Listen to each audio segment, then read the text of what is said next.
మన ఉద్దేశాలు చాలా చాలా సింపుల్. అందరూ ప్రతిరోజు ధ్యానం చేయాలి. రోజుకి 24 గంటలు ఉన్నాయి.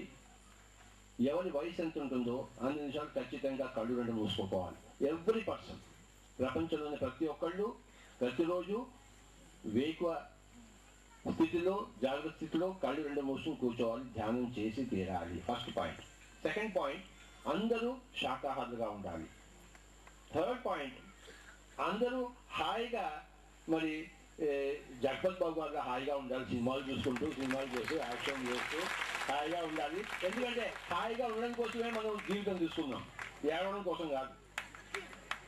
తర్వాత ప్రతి ఊళ్ళోనూ పిరమిడ్ రావాలి. చప్పలు కొడదాం పిరమిడ్.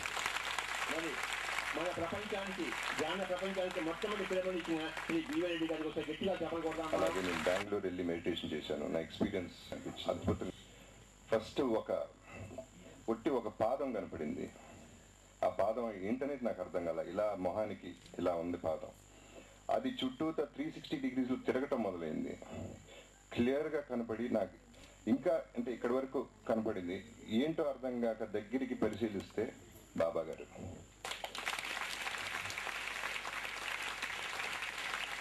నిజంగా చెప్పాలంటే నేను భక్తుడిని కూడా కాదు. జనరల్గా దేవుడు అనేది ఓకే, ఉన్నారు లేరు అనేది నేను అసలు డిస్కస్ చేయను. ఎందుకంటే నాకు తెలియదు, అంత గొప్పవాడిని కాదు నేను. ఒకవేళ నేను గుడికి వెళ్ళాల్సి వస్తే ఎప్పుడైనా సరే చిన్నప్పుడు మా అమ్మ తెగ పూజలు చేయించేసింది మాత్రం, అది వేరే సంగతి. బట్ ఇప్పుడు గుడికి వెళ్తే మాత్రం సింపుల్గా ఒకటే అడుగుతాను, దేవుడా నువ్వు నిజంగా ఉంటే, నువ్వు నిజంగా మంచివాడు అయితే అందరినీ బాగా చూసుకోవడం. ఇంతకంటే నాకు అడగటం తెలియదు.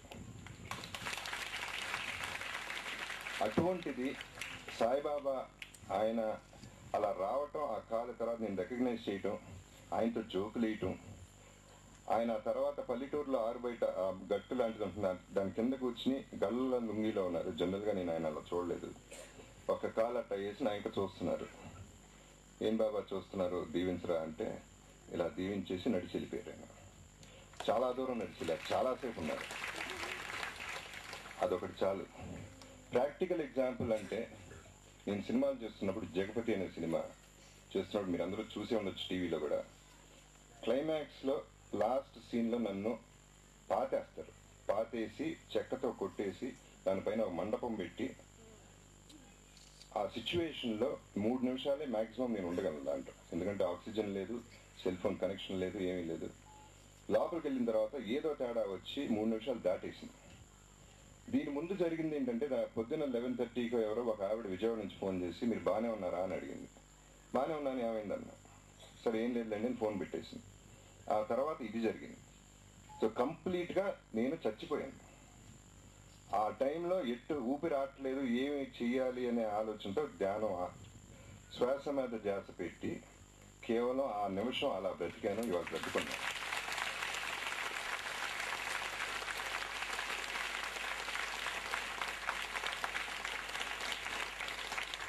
ఇది ఎంత గొప్పదో చూడండి. ఆ రోజు మరణగండం నాకు. శ్వాస మీద ధ్యానం, ఈ ధ్యాసతో బ్రతికానంటే ఇది ఎంత గొప్పదో మీరే ఆలోచించండి. అదే ఆవిడ ఫోన్ చేసింది. ఆ 11:30కి ఫోన్ చేసి వాళ్ళు చచ్చిపోతారా బతుకుతారా అనే డౌట్తో ఆవిడ ఫోన్ చేసింది. ఆ తర్వాత తెలిసింది నాకు, ఫోన్ చేసి చెప్పిన తర్వాత. సో ఇంత గొప్ప ఎక్స్పీరియన్సెస్ ఈ ధ్యానంలో ఉంది. సో మీరందరూ కూడా దీన్ని కలిపి సక్సెస్ చేయాలని సిన్సియర్గా కోరుకుంటున్నాను. అనుభవం అత్యద్భుతం. మరి శ్వాస మీద ధ్యాస అన్నది ఆ యొక్క ఆపత్కాల సమయంలో అది గుర్తుకొచ్చి చేసి విపత్తు నుంచి బయటపడినప్పుడు, ఏ ఆపత్తు లేకుండా ఉన్నప్పుడు, హాయిగా ఉన్నప్పుడు మనం ధ్యానం చేస్తే ఏ ఆపత్తులు రావు మనకి. Prevention is better than cure. Kabir అన్నాడు, కాళ్ళు కరేసో ఆజ్ కరేసో అప్పు పల్మే ప్రళయ హోగా బహుడి కలుగే. రేపటి చేయవలసిన ఇవాళ చెయ్యి. ఆపత్తు వచ్చిన తర్వాత ఏది చేస్తావో అది ఆపత్తు రాకముందే చెయ్యి. ముందరే రోగాలు రాకుండా జాగ్రత్త పడు. ముందరే విపత్తు కాలాలు రాకుండా జాగ్రత్త పడు. అంటే ధ్యానం చెయ్యి, ఏమీ రావు. శ్రీ జగపత్ బాబు గారు గట్టిగా చప్పలు కొడుతూ ఈరోజు మరి ఇక్కడ ఇంతమంది ఉన్నారు కనుక ఒక 10 నిమిషాలు మనం అందరం సామూహిక ధ్యానం చేద్దాము. నేను ఫ్లూట్ వాయిస్తాను, మీరు ధ్యానం చేస్తాను. పోయి సుఖమే సుమిరని కలై దుఃఖ కాహే కోహోయ్. దుఃఖంలో ఉన్నప్పుడు అందరూ ధ్యానానికి వస్తారు, సుఖంగా ఉన్నప్పుడే ధ్యానంలోకి వస్తే దుఃఖాలు రానే రావు కదా అంటారు కబీర్. ఒక 10 నిమిషాలు ధ్యానం చేద్దాం. Only 10 minutes, not more. ఇంతమంది ధ్యానులు ఇక్కడ ఉన్నారు. ఈ పరమ పవిత్రమైన లక్ష్మీ జగన్నాథ్ గట్టు దివ్య ధ్యాన క్షేత్రంలో ఉన్నవారు మనం. ఇక్కడ ఉన్నంత వైబ్రేషన్స్, ఎనర్జీస్ మరి ఇంకెక్కడ లేవు. Friends and masters and gods of this great earth. We are all gods. అహం బ్రహ్మాస్మి తత్వమసి. అక్కడి నుంచి మన ధ్యానం ప్రారంభమవుతుంది. నేను భగవంతుణ్ణి కనుకనే ధ్యానంలో ఉంటాను. నేను మానవుని అయితే ప్రార్థనలో ఉంటాను, కానీ మన మానవులం కాదు. అహం బ్రహ్మాస్మి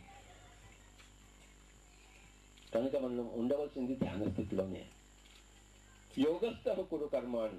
యోగ స్థితిలో ఉంటూ కర్మలు చేయవయ్యా అన్నాడు. యోగస్థ కురు కర్మాణి. యోగ స్థితిలో ఉంటూ సకల కర్మలను చేయాలి. యోగ స్థితి అంటే ధ్యాన స్థితి, కర్మలు అంటే ప్రాపంచిక కర్మలు. ప్రాపంచిక కర్మలని మనం ధ్యాన యోగ స్థితిలో ఉంటూ చేయమని భగవద్గీత యొక్క సందేశం.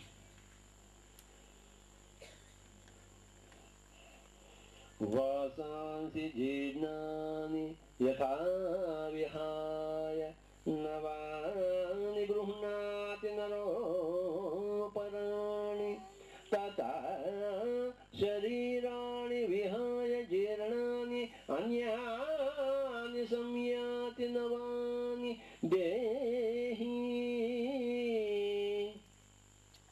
మనం శరీరం కాదు, ఆత్మ పదార్థం. నైనం చిందంతి శస్త్రాణి నైనం దహతి పావకః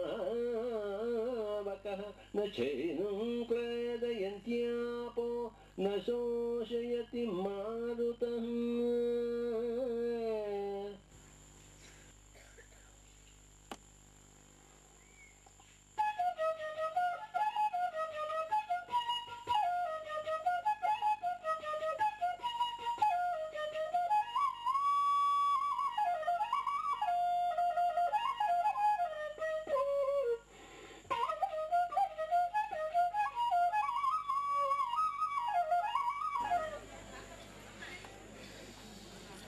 ఇంతకంటే అనుభూతి, ఇంతకంటే అదృష్టం బహుశా ఇంకెవరికి ఉండదేమో. మన కర్ణాటక మ్యాగజైన్, మంత్లీ మ్యాగజైన్ ధ్యాన కస్తూరి మ్యాగజైన్ని స్వామీజీ వారు రిలీజ్ చేస్తుందా కోరుతున్నాం.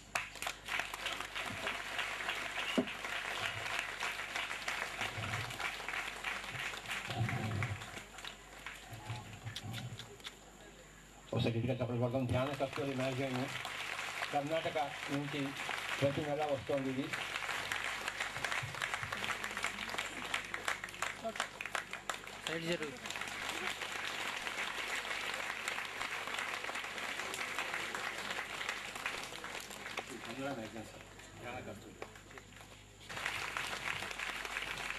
స్కెప్టిక్ అంటే ప్రతిదాన్ని ప్రశ్నించాలి, దేన్ని గుడ్డిగా నమ్మకూడదు, కానీ ఎప్పుడు ఓపెన్ మైండ్గా ఉండాలి. ప్రతిదాన్ని కొత్తతనాన్ని స్వీకరించడానికి ఎప్పుడు అలా వేచిస్తూ ఉండాలి, చకోర పక్షులాగా. కనుక దట్ ఈస్ ద ఫిఫ్త్. ఒకసారి గట్టిగా చెప్పకూడదు.